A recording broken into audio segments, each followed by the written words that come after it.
오늘 저녁에 하나님의 말씀은 출애굽기 22장 28절에 있는 말씀 한 절만 보시겠습니다.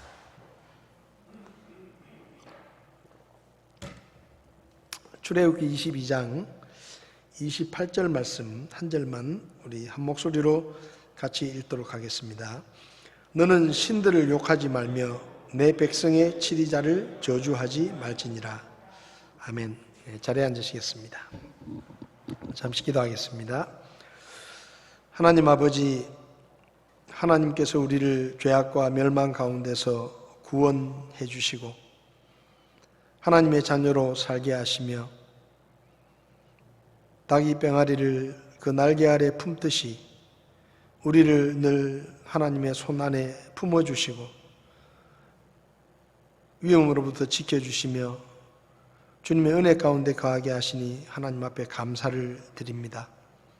여러 가지로 어려움이 많고 우리의 몸과 마음이 힘들지만 이 가운데서도 신실하신 하나님께서 우리를 지키시고 도와주시는 것을 경험하게 하시니 하나님 앞에 감사를 드립니다. 우리 교회 안에 몸이 불편하신 분들 빨리 나을 수 있도록 도와주시며 또 백신 접종을 맞으시는 분들 안전하게 백신 접종을 잘 할 수 있도록 하나님께서 도와주시기를 기도합니다.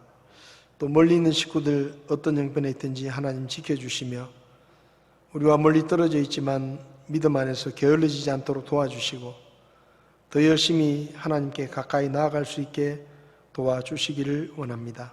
날씨가 더워지고 있는데 특별히 우리 성도들의 건강을 지켜주시고 건강을 해치지 않도록 하나님께서 붙들어 주시옵소서. 이 시간 주의 말씀을 함께 나눌 때 주의 성령님께서 우리 안에서 역사하시며 깨닫게 하셔서 말씀을 전하는 자나 듣는 자나 하나님의 뜻을 밝히 깨달을 수 있도록 도와주시옵소서. 예수님의 이름으로 기도했습니다. 아멘. 지난 수요일에는 약하고 가난한 사람들을 괴롭히지 마라 라는 말씀을 우리가 함께 나누면서 남편을 잃은 과부나 또 아버지를 잃은 자녀들을 괴롭게 하지 말고 돌아보고 돌봐주라고 하셨습니다. 그리고 가난한 사람에게 돈을 빌려주더라도 고리대금업자처럼 그렇게 너무 빚을 갚으라고 독촉하지 말고 조금 더 여유 있게 기다려주고 또 특별히 믿음 안에 형제들에게 돈을 빌려주었을 때는 이자를 받으려고 하지 마라 그런 말씀을 드렸고 또 겉옷을 담보로 잡고 돈을 빌려주었으면 밤에 그 겉옷이 이불처럼 몸을 덮고 자는 것인데 그것을 빼앗아서 형제가 추운 밤을 보내지 않도록 돌려주고 그렇게 하라고 하나님께서 말씀하셨습니다. 하나님께서 우리 주변에 나보다 좀 약하고 덜 가진 사람들을 두신 것은 그들을 괴롭히고 무시하고 갑질을 하라고 두신 것이 아니라 우리가 할 수 있는 만큼 그들을 돌아보고 돌봐주고 또 도와주라고 우리 곁에 두신 것이라는 것을 우리가 기억하고 우리보다 힘이 없고 어려운 사람들을 돌아보는 일에 힘써야 할 것입니다. 이 시간에는 본문 말씀이 한 절인데요. 짧은 말씀인데 지도자에 대한 교훈을 좀 살펴보겠습니다. 본문 말씀에서 너는 신들을 욕하지 말며 내 백성의 치리자를 저주하지 마라 라고 말씀하셨는데 여기 신들이라는 말이 조금 이제 우리가 이해하기 조금 어려운 말인데요. 여기 신들이라는 말을 우리 성경에서는 신들이라고 번역을 했는데 다른 성경을 보면 하나님으로 번역한 성경도 있고 재판관들이라고 번역한 그런 성경도 있습니다. 저는 개인적으로 이 신들이 누구냐에 대해서 뒤에 백성의 치리자들을 이야기하는 것을 볼 때 여기 앞에 나오는 신들도 재판관들을 의미한다라고 생각이 됩니다. 그러니까 하나님께서 재판관이나 백성의 치리자 같은 소위 말하면 높은 자리에 있는 지도자들 또 권력자들에 대해서 우리가 어떻게 해야 할 것인가를 이 말씀을 통해서 가르치고 계십니다. 하나님께서는 우리에게 지도자들을 욕하거나 또 지도자들을 저주하지 마라 이렇게 말씀하셨습니다. 이 말씀을 올바로 이해하기 위해서는 사람이 언제부터 사람들에게 지배를 받고 사람들에게 다스림을 받게 되었는지를 좀 생각해 보아야 합니다. 사람이 사람 지도자의 지배와 다스림을 받게 된 가장 큰 원인은 하나님을 버렸기 때문입니다. 성경을 보면 왕이 다스리는 왕정시대가 되기 전에는 하나님이 직접 아브라함이나 모세나 여호수아 같은 지도자들을 부르시고 그리고 하나님께서 직접 그들에게 이렇게 해라 저렇게 해라 라고 말씀하시면서 하나님이 친히 왕이 되셔서 그분의 백성들을 직접 다스리셨습니다. 그러니까 모세가 지도자고 여호수아가 지도자지만 모세나 여호수아가 자기들 마음대로 한 게 아니고 하나님께서 시키시는 대로 하나님이 이렇게 하라면 이렇게 하고 저렇게 하라면 저렇게 하고 쉽게 말하면 하나님의 대리자로 하나님의 명령을 받아서 그분이 하라고 시키시는 일을 지도자들이 했기 때문에 하나님께서 직접 다스리시는 그런 정치 형태를 띠고 있었습니다. 그것을 신정정치라고 이야기를 합니다. 그러니까 종교적인 면이나 정치적인 면이나 모든 면에서 하나님이 다 하셨어요. 심지어는 전쟁을 할 때도 하나님께서 사령관이 되셔가지고 전쟁을 어떻게 해라, 누가 가서 싸우라, 싸울 때는 이런 전략을 가지고 싸우라 하고 하나님이 말씀하시죠. 그러니까 하나님이 직접 이스라엘의 왕이 되셔서 이스라엘 백성들을 통치하셨기 때문에 모세나 여호수아가 왕이 되어서 이스라엘 백성들을 다스린 것이 아니라 하나님께서 다스리시고 단지 모세와 여호수아나 아브라함이나 이런 소위 말하면 눈으로 보이는 지도자들은 하나님이 명령하시는 것을 시키는 대로 하는 그런 역할을 했습니다. 그러다가 이스라엘 백성들이 가나안 땅에 들어가게 되죠. 가나안 땅에 들어가서 이스라엘 백성들이 가나안 땅에 들어가는 과정에서 또 가나안 땅에 들어가서 본 게 뭔가 하면 가나안 땅에 가니까 가나안의 민족들은 왕이 있더라. 가나안 민족들은 왕이 있는 거예요. 왕이. 그래서 그 왕이 강한 지도력을 가지고 백성들을 이끌어가는 거예요. 그러니까 이스라엘 백성들이 자기들은 왕이 없는데 자기들은 눈에 보이는 왕이 없고 하나님이 왕이신데 이방 민족들을 보니까 왕이 있어가지고 그게 멋있어 보이거든요. 또 눈에 보이는 왕이 있으니까 그 왕이 나라를 잘 다스리는 것 같고 그래서 또 거기다가 하나님께서 지도자들을 세우셔서 사무엘까지 왔는데 사무엘의 아들들이 그 사무엘로부터 지도력을 이어받아서 사무엘의 후계자가 되어야 되는데 사무엘의 아들들이 하는 짓을 보니까 뇌물을 받아먹고 재판을 막 자기들 마음대로 하고 돈 주는 사람한테 유리하게 판결을 해주고 이렇게 하는 거예요. 그러니까 이스라엘의 장로들이 볼 때 사무엘까지는 괜찮은데 사무엘의 아들들을 보니까 저 녀석들이 우리의 지도자가 되면 이거 도저히 안 되겠다. 그런 생각까지 하니까 이제 백성의 장로들이 사무엘에게 와가지고 우리도 좀 왕을 세워달라고 응? 우리도 다른 나라들처럼 왕을 좀 세웠으면 좋겠다. 그렇게 요구를 하죠. 그 사무엘이 가만히 들으니까 기분이 나쁜 거예요. 왜냐하면 지금까지 자기가 이스라엘의 왕은 아니지만 지도자 역할을 했는데 이제 자기 아들들이 자기의 지도자 자리를 물려받아야 되는데 백성들이 자기를 무시하고 자기 아들들을 우습게 여기고 왕을 세워달라고 말을 하니까 사무엘이 기분이 나쁜 겁니다. 왜냐하면 자기를 밀어내는 것처럼 생각하는 거예요. 그래서 속상해하고 있었는데 하나님께서 사무엘에게 사무엘아, 저 이스라엘 백성들이 너를 버린 게 아니고 사실은 그들의 속내는 내가 왕 노릇하는 게 기분이 나빠서 나를 밀어내려고 지금 사람 왕을 세워달라고 얘기하는 거다. 그러니까 너는 기분 나쁘게 생각하지 마라. 그렇게 하나님께서 말씀하시죠.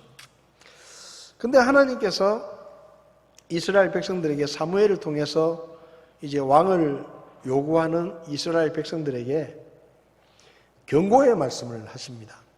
그래, 너희들이 왕을 세워달라는 거 좋다. 너희들이 정 원하면 내가 사람 왕을 세워주겠다. 근데 사람 왕이 세워지면 너희가 좋을 게 없을 거다. 그러면서 사람 왕이 다스리게 될 때에 그들에게 어떤 변화가 일어나는지를 사무엘상 8장에서 말씀을 하시는데요. 사무엘상 8장을 보면 10절부터 보면 사무엘이 자기에게 왕을 요구한 백성에게 주의 모든 말씀을 고하여 이르되 너희를 통치할 왕에 관한 규범이 이러하니라. 그가 너희 아들들을 취하여 그들을 자기와 자기의 병거들을 위해 지정하고 또 자기의 기병으로 삼으리니 몇 사람은 그의 병거들 앞에서 달려가리라. 또 그가 자기를 위해 1000인 대장들과 50인 대장들을 지정하고 그들을 세워 자기 땅을 갈게 하며 자기의 수확물을 거두게 하고 자기의 전쟁 무기와 병거의 기구를 만들게 하리라. 그러니까 사람 왕이 세워지면 그 왕들이 너희들의 아들들을 군인으로 끌고 가서 일을 시키고 나라를 지키는 군사로 세우게 될 것이다. 그 얘기를 하시죠. 그 다음에 13절을 보면 또 그가 너희 딸들을 취하여 과자 만드는 자와 요리하는 자와 빵 굽는 자로 삼으리라. 그러니까 사람 왕이 생기면 왕궁이 만들어지고 신하들도 생기고 일이 많아지기 때문에 너희 딸들을 데려다가 왕을 위해서 일하게 만들 거다 라고 얘기를 하는 거예요, 하나님께서. 그 다음에 14절에 보면 또 그가 너희 밭과 포도원과 올리브밭을 취하되 그 중에 가장 좋은 것을 취하여 자기 신하들에게 주며 또 너희 씨와 포도원의 10분의 1을 취하여 자기의 직무 수행자들과 신하들에게 주고 또 너희 남종과 여종과 가장 아름다운 청년과 나귀들을 취하여 자기 일을 하게 하며 너희 양의 10분의 1을 취하리니 너희가 그의 종이 되리라. 그러니까 무슨 말인가 하면 하나님이 왕이실 때는 하나님이 직접 싸우시고 하나님이 직접 이스라엘의 필요들을 공급하셨는데 책임지고 그렇게 하셨는데 사람 왕이 세워지면 그 왕이 너희 아들들을 데리고 군대로 데려가서 고생을 시킬 것이고 너희 딸들을 데려다가 일꾼으로 부려먹을 것이고 그리고 세금을 걷어가지고 너희에게 있는 좋은 것들을 세금으로 받아가지고 자기 신하들에게 나눠줘야 되기 때문에 세금을 걷게 될 것이다. 그러니까 너희들이 겉으로 보기에는 사람 왕을 세우는 게 좋아 보이지만 사람 왕을 세우면 사실상 너희들이 그 왕의 종이 될 것이다. 그렇게 경고하시는 거예요, 경고. 그리고 한마디 더 하시는데 그래서 너희가 사람 왕을 세워가지고 그 왕 때문에 너무 힘들어서 아이고 하나님 사람 왕을 세우니까 우리가 힘들어 죽겠습니다. 옛날로 다시 좀 돌아가게 해주십시오. 그렇게 말해도 나는 모른다 이거예요. 나는 모른다. 너희들이 원하는 거니까 나는 모른다. 그때는 내가 너희 말을 안 들을 거다 라고 이제 미리 이야기를 해주시는 거예요. 그러니까 겉으로 보기에 사람 왕을 세우면 좋아 보이지만 사람 왕을 세우면 너희들이 고생할 거다. 그리고 너희들이 힘들게 살게 될 것이다. 너희 자식들이 끌려가가지고 왕을 위해서 일하게 될 것이고 왕이 먹는 음식을 만들어 줄 것이고 또 너희 자식들이 끌려가서 왕궁을 짓느라고 힘들게 일을 하게 될 것이고 너희들은 또 그 왕과 신하들을 위해서 세금을 내야 될 것이고 너희들이 고생을 자처하는 것이다. 그러니까 쉽게 말하면 하나님의 뜻은 뭐예요? 잘 생각해라 이거예요. 잘 생각해라. 너희들이 지금 나를 쫓아내고 나를 왕의 자리에서 쫓아내고 사람 왕을 세우려고 하는데 사람 왕을 세운다고 해서 좋은 거 별로 없을 거다 하고 하나님이 경고를 하시는 겁니다.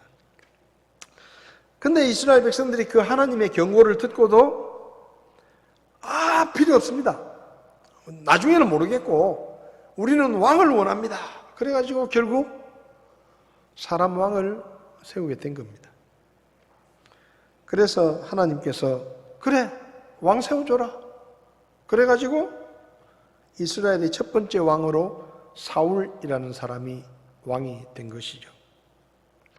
그렇게 이스라엘 백성들에게 하나님이 왕이실 때는 하나님께서 그들을 직접 다스리시면서 모든 것을 채우시고 모든 것을 공급하시고 전쟁이 일어나도 하나님이 직접 앞장서셔서 싸우셨는데 이제 사람 왕을 딱 세우고 난 다음부터는 하나님께서 일일이 간섭하지 않으시고 그 왕에게 자율권을 주고 권세를 주어가지고 그 왕이 백성들을 다스리게 된 것입니다.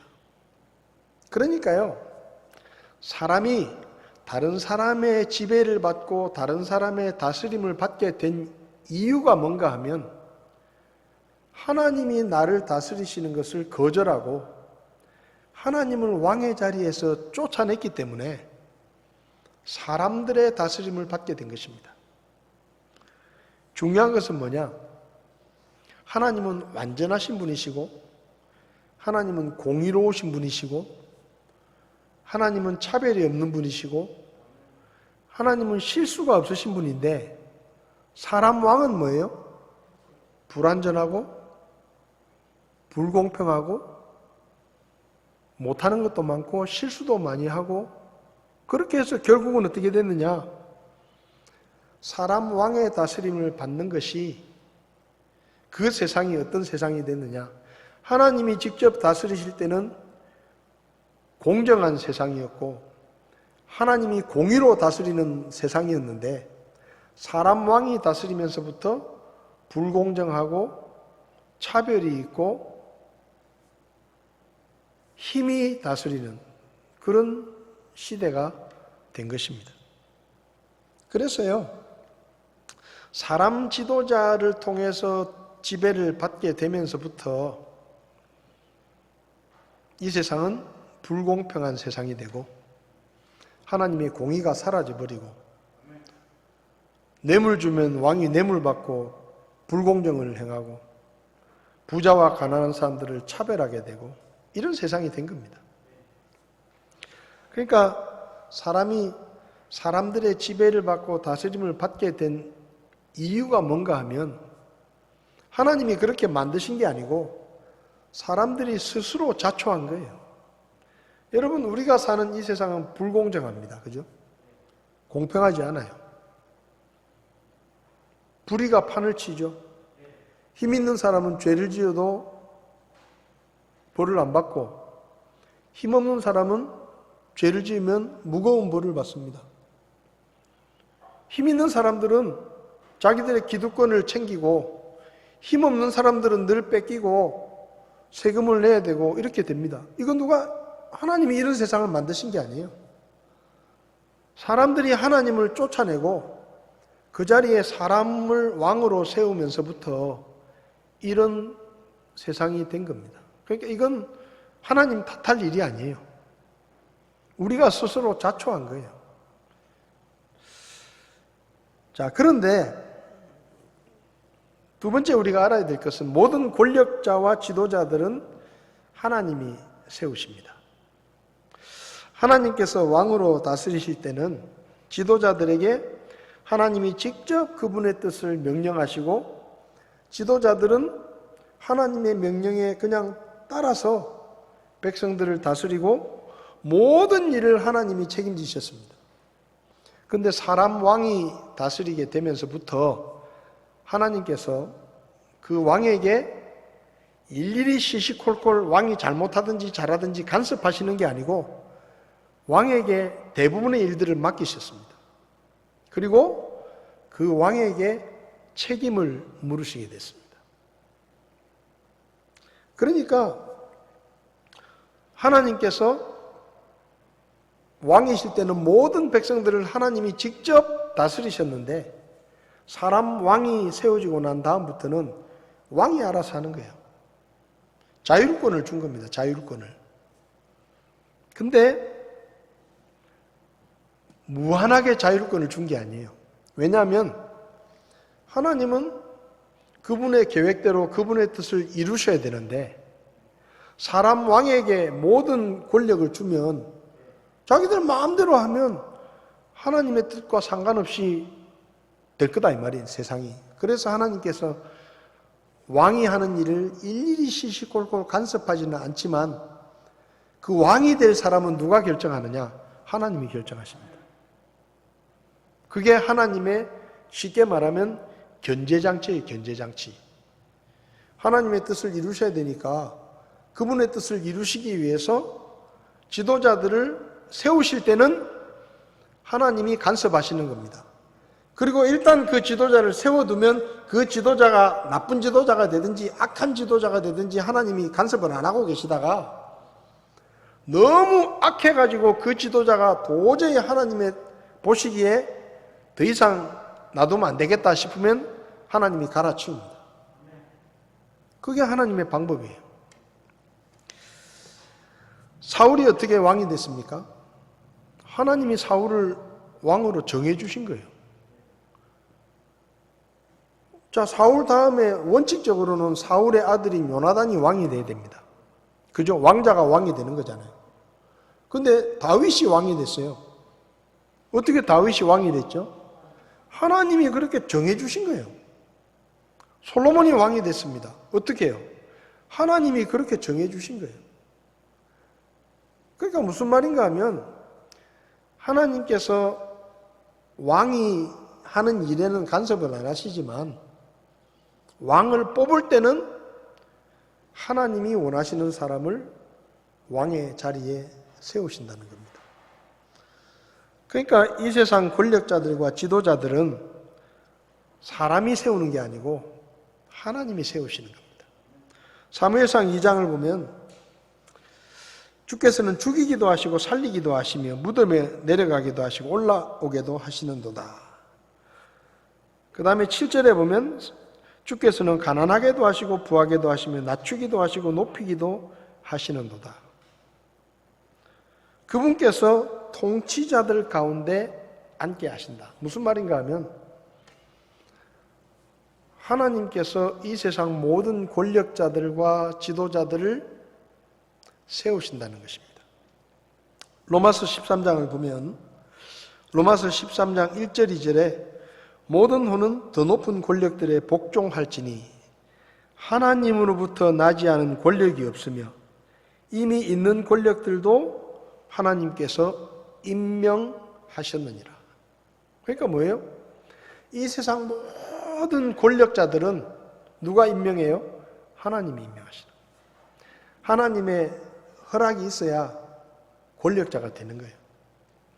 하나님의 허락이 있어야 지도자가 되는 겁니다. 내가 지도자가 되고 싶다고 해서 되는 게 아니고 내가 권력자가 되고 싶다고 해서 되는 게 아니고 하나님께서 이 세상 모든 나라들의 왕을 정하시고 권력자들을 세우시고 지도자들을 세우십니다.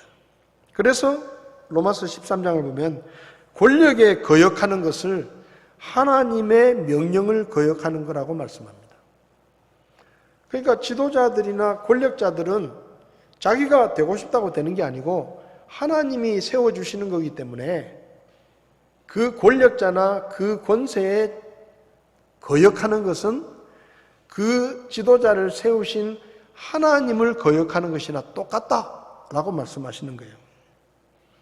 그리고 로마서 13장 4절을 보면 하나님이 세우신 그 권력자들을 뭐라고 말씀하는가 하면 그는 하나님의 사역자로서 내게 선을 베푸느니라. 그러니까 무슨 말인가 하면 이 세상 모든 권력자들은, 지도자들은 하나님의 일꾼이라는 거예요.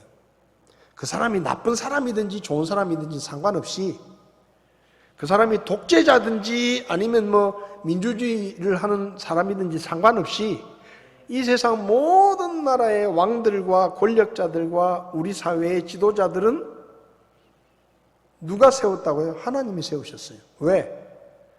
하나님이 쓰시려고. 그러니까 우리가 볼 때는 저런 나쁜 인간이, 악한 인간이 어떻게 왕이 될 수 있느냐라고 생각하지만 하나님은 그 악한 사람도 그분의 일을 위해서 쓰시는 거예요. 왜? 그러려고 세우신 거예요. 그러려고. 아합 왕 같은 악한 왕이 어떻게 왕이 됐느냐? 하나님께서 그 아합이라는 왕을 쓰시려고 왕의 자리에 세우신 겁니다. 이집트의 왕인 파라오가 있잖아요. 하나님께서 성경에 보면 파라오를 왕위에 세우시고 파라오가 마음을 고집스럽게 해가지고 이스라엘 백성들을 보내지 않게 한 모든 일들이 결국은 하나님의 영광을 드러내는 일이 됐다라고 말씀하십니다.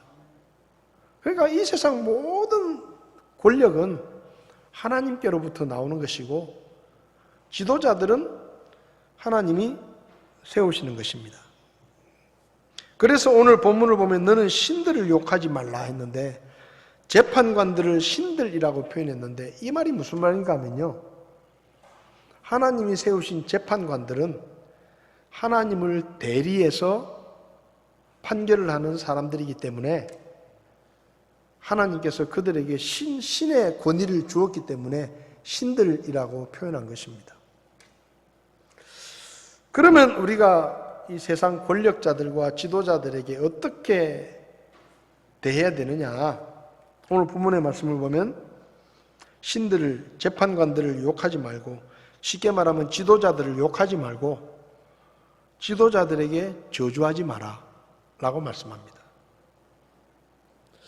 로마서 13장 말씀을 보면 1절에 모든 호는 더 높은 권력들에 복종할지니 하나님으로부터 나지 않은 권력이 없고 이미 있는 권력들도 하나님께서 임명하셨느니라.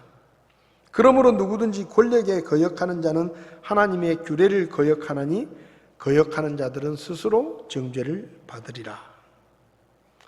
하나님께서 말씀하시기를 너희들 위에 세워진 권력자들이나 지도자들에게 복종해라 라고 말씀하십니다. 왜냐하면 너희들 위에 있는 권력자들이나 지도자들은 하나님이 그분의 일을 위해서 세우신 하나님의 일꾼들이다. 그러니까 그들을 존중하고 그들의 권력을 인정해주고 복종하라고 말씀하십니다. 전도서 10장 20절을 보면요, 재밌는 말씀이 있어요. 왕을 저주하지 말되 내 생각 속에서도 말며, 그러니까 마음속으로라도 왕을 저주하지 말라는 거예요. 마음속으로라도 왕을 욕하지 말라는 겁니다. 왜? 그 왕을 누가 세웠어요? 하나님이 세우셨다는 겁니다.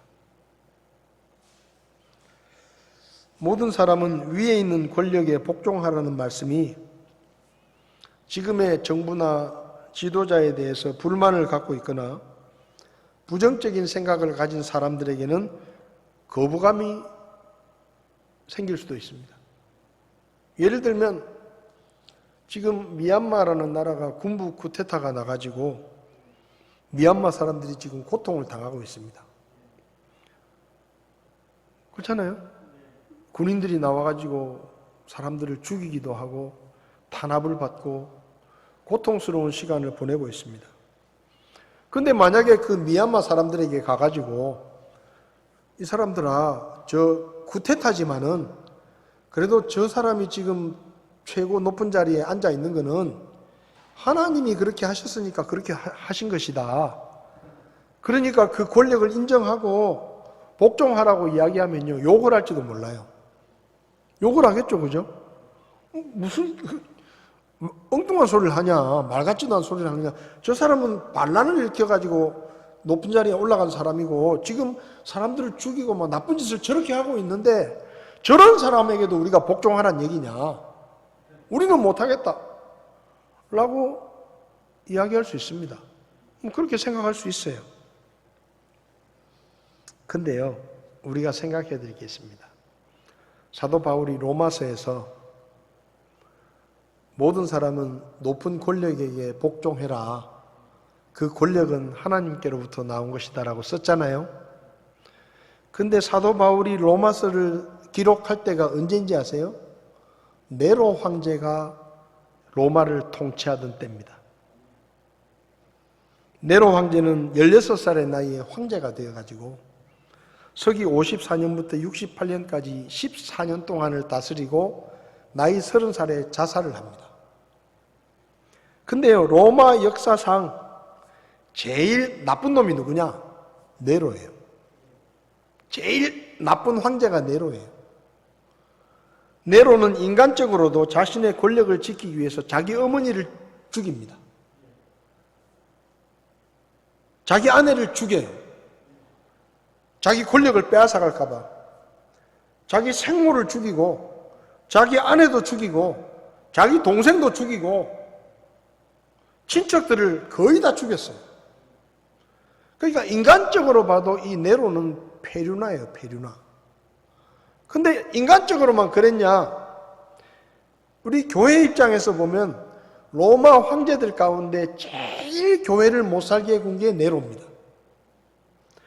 네로 황제 시대 때 수많은 그리스도인들이 붙잡혀 가가지고 원형 경기장에서 굶주린 사자들에게 온몸이 찢겨서 죽는 일이 수도 없이 많았습니다. 역사 기록을 보면 네로 황제가 얼마나 나쁜 놈인가 하면, 나쁜 놈이라 해야 돼. 얼마나 나쁜 놈인가 하면은요, 자기 왕궁의 정원에 밤에 요즘처럼 전기가 없고 어두우니까 횃불을 켜놓는데 이 네로가 자기 정원 삥 둘러서 십자가를 세우고 그 십자가에다가 그리스도인들을 못 박아서 죽이고 그 시체에다 기름을 부어가지고 불을 붙여가지고 자기 정원을 밝히는 횃불로 만들었던 사람이 바로 이 네로 황제입니다. 로마에 큰 화재가 나가지고 로마가 불바다가 됐는데 이 네로가 예수쟁이들이 불을 질렀다, 그렇게 거짓 소문을 퍼뜨려가지고 예수 믿는 사람들이 얼마나 많이 죽었는지 몰라요. 이 네로 황제 시대 때 사도 바울과 베드로가 목숨을 잃습니다. 순교를 당합니다. 자, 근데요, 이렇게 악한 황제 아래서 교회가 핍박을 받고 성도들이 고난을 받고 순교자의 길을 걸어가고 있을 때 사도 바울이 뭐라고 썼는가 하면, 그래도 권력에 복종해야 된다. 저 네로가 우리가 보기에는 진짜 나쁜 놈이고 정말로 교회 입장에서 볼 때는 적이고 지금이라도 때려 죽이고 싶은 그런 원수지만, 그래도 우리가 그 네로 황제라는 그 권력을 하나님이 세우셨다고 믿고 인정하고 복종해야 된다, 그게 맞다 라고 사도 바울이 로마 교회 성도들에게 썼다는 겁니다. 여러분, 이게 이해가 되세요? 교회를 핍박하고 예수 믿는 사람들을 잡아서 가두고 원형 경기장에서 굶주린 사자에게 던져주고 모든 로마 사람들이 지켜보는 가운데 그걸 재미로 삼아가지고 예수 믿는 사람들이 온몸이 찢겨나가서 피투성이가 돼서 죽는 모습을 구경하고 있는 그 네로 황제, 왕궁의 정원을 밝히기 위해서 예수 믿는 사람들을 십자가에 못 박아가지고 불을 붙여가지고 횃불로 썼던 그 네로 황제, 그 로마 네로 황제의 권력이 하나님께로부터 왔다고요? 그걸 어떻게 인정할 수 있습니까? 예? 그걸 어떻게 인정할 수 있어요? 어떻게 그 네로 황제에게 복종하라고 이야기할 수 있어요? 근데 놀라운 거 있어요. 네로 황제 시대의 그리스도인들, 심지어 사도 바울도 그 네로 황제의 명령에 의해서 목숨을 잃습니다. 그런데 거기에 대해서 불평하거나 원망하지 않습니다. 그리고 무슨 사도 바울이 로마서를 쓸 때 야, 네로가 지금 못된 짓을 많이 하고 저놈은 나쁜 놈이니까 우리가 폭동을 일으켜가지고 저놈을 쫓아내야 된다. 그러니까 우리가 힘을 모아야 된다. 지역별로 힘을 모아가지고 군대를 만들어서 로마 군대를 물리치고 저 황제를 쫓아내야 된다. 그렇게 쓴 게 아니에요. 저 권력도 악한 권력이지만 하나님께서 세우신 것이니 우리가 할 일은 그 권력을 존중하고 복종해야 된다. 그렇게 쓴 겁니다. 1세기 성도들은요, 여러분이 영화 같은 걸 보면 그리스도인들이 끌려가가지고 코바디스 같은 영화를 보면 그 어마어마한 원형 경기장에서 수많은 로마 사람들이 환호하는 가운데 사자들에게 찢기고 십자가에 못 박혀 화형을 당하고 죽는데요. 거기서 아무도 반항하지 않습니다. 아무도 불평하지 않아요. 오히려 찬송을 부릅니다. 그 죽음의 현장에서 찬송을 불러요. 그리고 묵묵히 받아들입니다. 여러분, 때로 세상의 권력과 지도자들이 하나님의 교회를 대적할 수 있고 핍박할 수도 있고 그리스도인들을 가두고 괴롭히고 죽일 수도 있습니다. 그런데 그 권력은 하나님께로부터 온 것입니다. 우리는 그걸 다 이해할 수 없어요. 왜 북한에 아직도 김일성의 3대 권력 세습을 해가지고 그 국민들을 그렇게 괴롭히고 예수 믿는 사람들을 잡아서 죽이고 지하교회에서 예배를 드리고 있으면 그냥 생매장을 해가지고 파묻어버리고 그런 일이 일어나는지 우리는 알 수 없습니다. 우리는 다 이해할 수가 없어요. 왜 이슬람권에서는 예수 믿는다 그러면 목을 쳐서 죽이고 선교사들을 잡아서 사지를 절단해서 죽이고 쫓아내고 그런 권력이 왜 아직도 그대로 있는지 우리는 모릅니다. 우리는 그 이유를 몰라요. 근데 우리가 아는 게 있어요. 그런 권력도 하나님이 허락하지 않으시면 없다는 거예요. 하나님이 허락하셨으니까 그런 권력을 그들이 가지고 있다는 것입니다. 우리의 행동을 결정하는 것은 정부나 권력자나 지도자들이 우리의 마음에 드느냐 하는 게 아닙니다. 우리의 행동을 결정하는 것은 하나님의 말씀입니다. 비록 우리 눈에 복종하고 싶지 않은 권력이라도 하나님의 교회를 핍박하는 권력이라도 우리 마음에 들지 않는 권력이라도 우리 마음에 들지 않는 지도자라도 우리가 믿는 것은 그 권력이 하나님께로부터 왔고 우리는 그 권력을 인정하고 복종해야 된다는 거예요. 그럼 그 권력자는 누가 심판하느냐? 하나님이 심판하십니다. 여러분, 우리에게는 악한 권력을 심판할 자격이 없습니다. 우리에게는 악한 권력을 우리 마음대로 끌어낼 권한이 없어요. 왜? 하나님이 세우신 거예요. 다윗이 도망다니면서 사울을 죽일 수 있는 기회가 여러 번 있었는데 다윗이 사울을 죽이지 않습니다. 왜 안 죽이죠? 하나님이 세우신 사람을 어떻게 내가 죽이겠느냐? 하나님이 세우셨으니까 하나님이 알아서 하실 것이다. 다윗이 그렇게 말을 합니다. 그래서 우리는 하나님이 세우신 권위들을 존중하고 복종해야 됩니다. 가정에서는 아내와 자녀들이 하나님이 지도자로 세워주신 남편과 아버지의 권위를 존중하고 복종해야 됩니다. 직장에서는 그리스도인 근로자들이 직장 상사와 사장에게 복종하는 게 맞습니다. 비록 부당한 사람이라도 거기 있는 한 복종하는 게 맞아요. 너무 부도덕해가지고 도저히 그 밑에 못 있겠다면 그 직장을 그만둬야 돼요. 그 사장을 욕하고 그 사장을 괴롭힐 것이 아니라 내가 그만둬야 되는 거예요. 교회에서는 하나님이 세워주신 영적 지도자인 목사의 권위를 존중하고 목사의 지도력에 복종해야 됩니다. 목사가 잘났다는 얘기가 아닙니다. 목사가 더 높다는 얘기도 아니고 목사가 완전하다는 얘기도 아닙니다.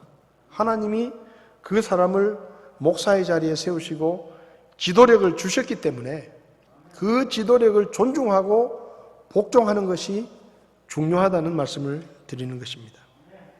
다니엘서 2장 21절을 보면 그분께서 때와 시기를 바꾸시며 왕들을 폐하시고 왕들을 세우신다.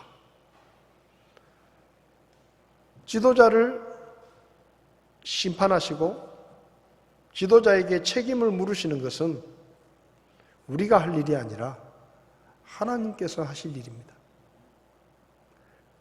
우리가 만약에 지도자를 심판하려고 하거나 지도자를 판단하려고 하는 것은 월권입니다. 월권.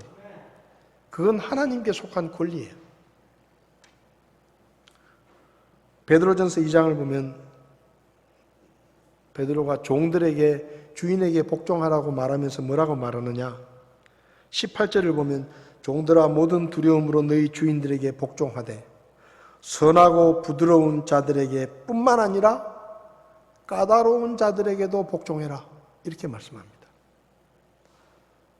다른 성경을 보면 선하고 부드러운 주인에게만 아니라 잔인하고 난폭하고 까다로운 주인에게도 복종해라.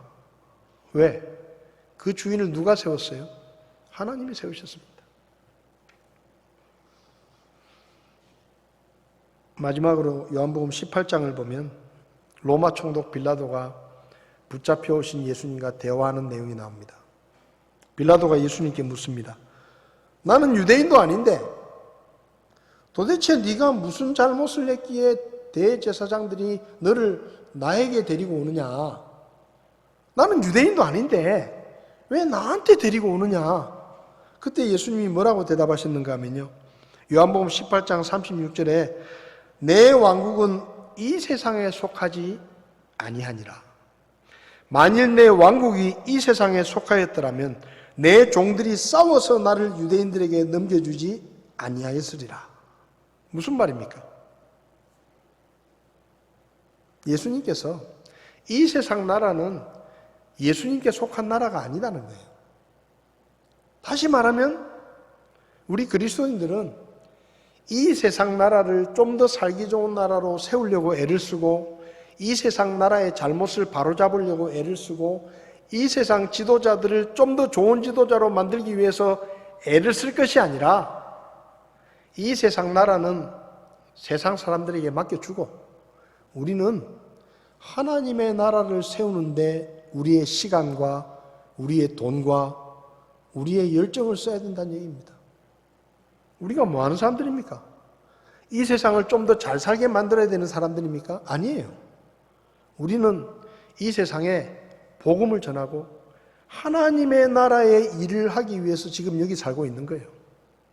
그러니까 우리가 이 세상을 바라보면서 세상 권력자들이 때로 우리 마음에 들지 않고 우리 교회를 핍박하고 교회를 공격하더라도 그 사람들은 하나님께 맡기고 우리는 우리의 일을 하면 됩니다. 교회는 교회로서 예배를 드리고 하나님께 기도하고 말씀을 전하고 하나님의 나라를 세우는 일에 우리가 더 힘써야 됩니다. 엉뚱한 일에 신경 쓸 것이 아니라 그래서 저와 여러분들이 이 세상 권력과 나라는 하나님의 손에 달려있다는 것을 기억하고 우리는 우리 각자의 자리에서 그리스도인다운 삶으로 하나님의 나라를 세우는 일에 더 많이 신경을 쓰고 그 일에 힘쓰는 저와 여러분들이 될 수 있기를 바랍니다. 기도하시겠습니다. 하나님 아버지, 오늘 말씀을 통해서 이 세상의 모든 권력과 이 세상의 지도자들은 하나님께서 세우신다는 것을 저희들에게 깨우쳐 주셔서 감사를 드립니다. 하나님, 때로 나라와 지도자들이, 또 영적인 지도자들이 우리의 마음에 들지 않을 수도 있고 우리 마음에 탐탁치 않을 때도 있지만, 그때 우리가 힘을 모아서 그것을 바꾸려고 하기보다는 하나님께 기도하며 그 심판을 하나님께 맡기고 우리는 하나님의 일을 하는 일에, 하나님의 나라를 세우는 일에 더 열심히 힘쓸 수 있도록 저희들을 도와주시옵소서. 하나님의 나라는 이 세상에 속한 나라가 아니라, 우리 또한 이 세상에 속한 백성이 아니라 하나님 나라에 속한 백성임을 기억하고 주님의 나라와 주님의 의를 구하는 삶을 살 수 있도록 저희들을 도와주시기를 원합니다. 이 나라를 이끌어가는 지도자들을 하나님께 맡깁니다. 하나님께서 저들을 그 자리에 세우셨다는 것을 저들이 두려움을 가지고 깨닫게 하시고, 하나님이 주신 권력을 가지고 사적인 욕심이나 자기의 욕심을 구하지 않게 하시며 하나님이 세우신 그 자리에서 하나님께 쓰임받는 그런 지도자들이 될 수 있도록 주께서 도와주시옵소서. 오늘도 귀한 말씀을 감사드리며 예수님의 이름으로 기도했습니다. 아멘. 예배를 마치겠습니다.